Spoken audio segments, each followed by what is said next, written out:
Ginagawad ang pagpapala ng Diyos. Ang Diyos Ama ng kaliwanagan ay nagkaloob ngayon ng tanglaw sa kalooban ng mga alagad na pinuspos niya ng Espiritu Santo.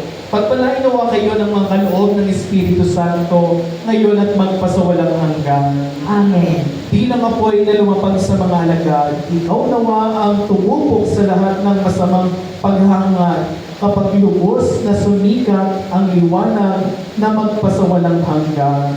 Amen. Ang Diyos na nagbigay kakayanan sa mga tao upang ipahayag ng sabay-sabay sa iba't ibang wika ang isang pananampalataya, ay siya rin nawang magpanatiling kayo'y nananampalataya at nananabik na makaharap siya sa buhay na walang hanggan.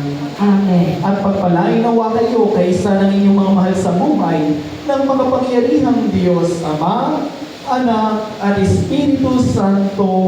Amen. Tapos na ang banal na misa, taglayin ninyo ang inyong pag-alis, ang kapayapaan ni Kristo. Alleluia, Alleluia. Salamat sa Diyos. Alleluia, Alleluia.